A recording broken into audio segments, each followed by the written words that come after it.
Top 25 PMP Project Manager Interview Questions and Answers. In this video, we will explore the top 25 interview questions commonly posed to PMP project managers. These questions are designed to assess both technical knowledge and practical experience in project management. We will also provide detailed answers and insights to help you prepare effectively. Whether you are an aspiring project manager or looking to enhance your skills, this guide will be invaluable. 1. What motivated you to pursue PMP certification?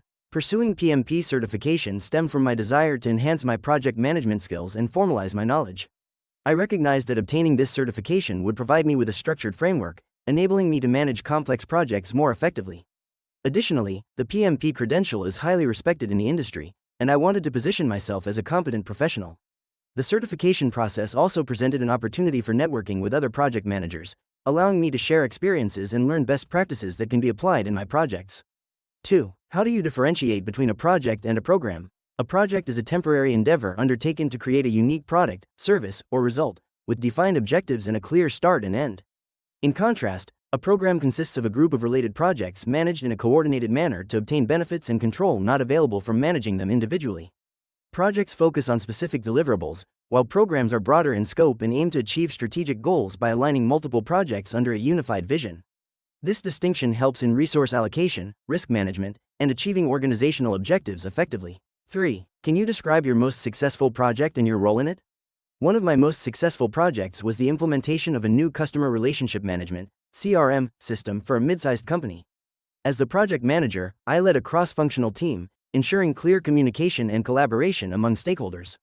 My role included defining project scope, setting timelines, and managing risks. We completed the project on time and under budget, resulting in a 30% increase in customer engagement and a significant boost in sales. The success was largely due to effective stakeholder management and a well-structured change management plan.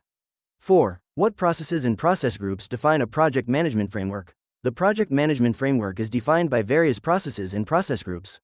The 5 process groups are initiating, planning, executing, monitoring and controlling, and closing. Each group encompasses specific processes that guide the project from start to finish. For instance, during the initiating phase, stakeholders are identified and project goals are established. In the planning phase, detailed project plans are created, including scope, schedule, and budget. Executing involves implementing the project plans, while monitoring and controlling ensure that project objectives are met. Finally, closing wraps up all project activities and formalizes acceptance. 5. How do you go about risk planning for a project? Risk planning involves identifying potential risks that could impact project objectives. First, I conduct a thorough risk assessment to pinpoint risks in various categories, such as financial, technical, or operational. After identification, I analyze each risk's probability and impact, prioritizing them accordingly. I develop mitigation strategies, outlining specific actions for high-priority risks. Regularly reviewing these risks throughout the project lifecycle ensures that new risks are identified and managed promptly. Engaging stakeholders in this process helps align risk management with project goals and enhances overall team awareness. 6. How do you monitor and control delegated responsibilities? Monitoring and controlling delegated responsibilities involves establishing clear expectations and accountability. Regular check-ins and updates ensure that team members are progressing as planned. I use project management tools to track tasks and deadlines, which allows me to visualize progress and identify potential issues early. Feedback sessions facilitate open communication, helping team members feel supported. I also encourage a culture of transparency, where team members can report challenges without hesitation, ensuring that responsibilities are managed effectively and adjustments are made as needed. 7. What is stakeholder analysis and how do you apply the power interest grid? Stakeholder analysis is a strategic tool used to identify and assess the influence and interest of stakeholders in a project. The power interest grid is a framework that categorizes stakeholders based on their level of power and interest in the project. By plotting stakeholders on this grid, project managers can prioritize engagement strategies. For instance, high-power, high-interest stakeholders require regular communication and involvement, while low-power, low-interest stakeholders may need minimal updates. This approach ensures that stakeholders are effectively managed, leading to better project outcomes in alignment with stakeholder expectations. 8. How do you handle projects that go over budget or miss deadlines? When a project goes over budget or misses deadlines, I first conduct a thorough analysis to identify the root causes. I engage with the team to gather insights and assess any unforeseen challenges. After pinpointing the issues, I develop a corrective action plan that includes reallocating resources, adjusting timelines, or reassessing project goals. Communication with stakeholders is crucial during this process. I keep them informed about the situation and any changes being implemented. Regular monitoring and adaptive management help ensure that we stay on track moving forward. 9. What is a traceability matrix and how have you used it? A traceability matrix is a document that links requirements throughout the validation process. It ensures that all requirements are met by mapping them to their corresponding test cases. I have used a traceability matrix in several projects to maintain alignment between stakeholder needs and deliverables. By regularly updating the matrix, I could identify gaps in requirements coverage, ensuring that no requirement was overlooked. This approach aided in facilitating clear communication with stakeholders and provided a structured way to track changes throughout the project lifecycle. 10. How do you define project scope and what techniques do you use? Defining project scope involves outlining the boundaries and deliverables of the project. I start by engaging stakeholders to gather requirements, ensuring their needs are clearly understood. Techniques such as creating a work breakdown structure, WBS, help break down the project into manageable components. Additionally, I utilize scope statements and requirements documentation to establish a clear vision. Regular reviews and adjustments help maintain alignment with stakeholder expectations, preventing scope creep and ensuring that the project remains on track and within budget. 11. What steps do you follow in forming, developing, and leading project teams? Creating an effective project team involves several key steps. First, I identify the required skills and expertise based on the project scope. Next, I recruit team members who not only have the necessary qualifications but also fit the team dynamics. Once assembled, I establish clear roles and responsibilities, fostering open communication and collaboration. Regular team building activities help strengthen relationships. I focus on setting goals and expectations, providing ongoing support and feedback, and encouraging professional development. This approach ensures that the team remains motivated and aligned with project objectives. 12. What is RAID and how do you use it in project management? RAID stands for Risks, Assumptions, Issues, and Dependencies. It is a project management tool used to identify and track these critical elements. By documenting risks, teams can proactively address potential challenges before they impact the project. Assumptions help clarify what is believed to be true but may not be verified. Issues require immediate attention and should be recorded for resolution. Dependencies outline relationships between tasks, helping to manage timelines effectively. Using RAID ensures that project managers have a comprehensive view of factors affecting project success. 13. How do you communicate project status and updates to stakeholders? Effective communication of project status and updates involves structured methods tailored to stakeholder needs. I typically use a combination of regular status reports, visual dashboards, and stakeholder meetings. Status reports provide a concise overview of progress, risks, and upcoming milestones. Visual dashboards allow stakeholders to quickly grasp key metrics and project health at a glance. Additionally, I schedule periodic meetings to discuss updates, gather feedback, and address any concerns directly. This approach ensures transparency and keeps stakeholders engaged throughout the project lifecycle. 14. Can you explain the triple constraint in project management?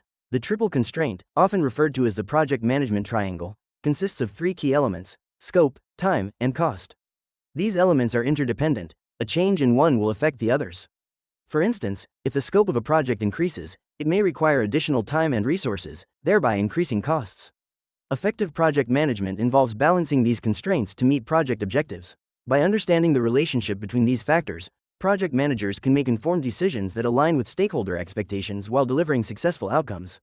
15. How do you use the Pareto principle, 80-20 rule, in managing your projects? The Pareto principle, often referred to as the 80-20 rule, is invaluable in project management. I apply it by identifying the 20% of tasks or issues that contribute to 80% of the project's outcomes or problems. This helps prioritize efforts, ensuring that we focus on high-impact areas. For example, during risk assessments, I analyze which risks could potentially derail 80% of our objectives and allocate resources accordingly. By concentrating on these critical aspects, I can improve efficiency, optimize resource allocation, and enhance overall project performance. 16. Give an example of an issue you escalated. How and when did you do it? In a recent project, we faced a significant delay due to a vendor's failure to deliver critical components on time. This jeopardized our project timeline and stakeholder commitments. After assessing the situation and attempting to address the issue directly with the vendor without improvement, I escalated it to upper management. I presented the facts, including potential impacts and alternative solutions, during a scheduled meeting. This led to a swift decision to engage an alternative vendor, allowing us to stay on track while minimizing the impact on our project timeline. 17. How do you approach project closure and what lessons learned methodology do you follow? To approach project closure effectively, I ensure all deliverables are completed and approved. I conduct a final project review meeting with the team and stakeholders to discuss outcomes and performance against the initial plan. I emphasize documenting lessons learned throughout the project lifecycle to identify successes and areas for improvement. This documentation is crucial for future projects, as it helps in refining processes and avoiding past mistakes. I also ensure that all project documentation is archived properly for future reference and that any necessary training or handover procedures are executed smoothly.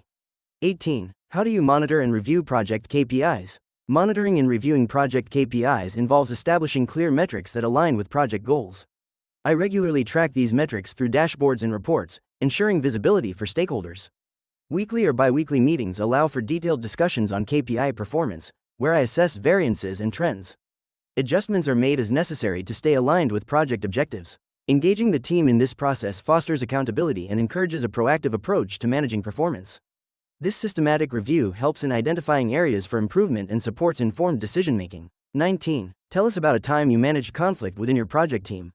Managing conflict within a project team requires empathy and effective communication. In one instance, two team members disagreed on the approach to a critical task, which affected morale and productivity. I facilitated a meeting where each member could express their views while encouraging active listening. By clarifying the project's goals and ensuring that both perspectives were acknowledged, we reached a consensus on a hybrid approach that incorporated elements from both sides. This not only resolved the conflict but also strengthened the team's collaboration moving forward, fostering a more open environment for future discussions. 20. What project management methodologies are you most familiar with, for example, Agile, Scrum, Prince2? Agile is one of my preferred methodologies due to its flexibility and iterative approach, allowing for regular feedback and adaptations throughout the project lifecycle. I have significant experience with Scrum, which emphasizes teamwork and accountability through defined roles and ceremonies. Additionally, I am familiar with Prince2, which provides a structured framework with clear processes and stages, ensuring that projects remain aligned with business objectives.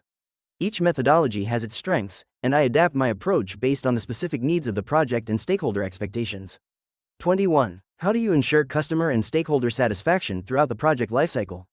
Ensuring customer and stakeholder satisfaction requires proactive engagement and communication. I establish clear expectations from the outset and maintain open channels for feedback throughout the project. Regular updates and stakeholder meetings help keep everyone informed and aligned with project goals.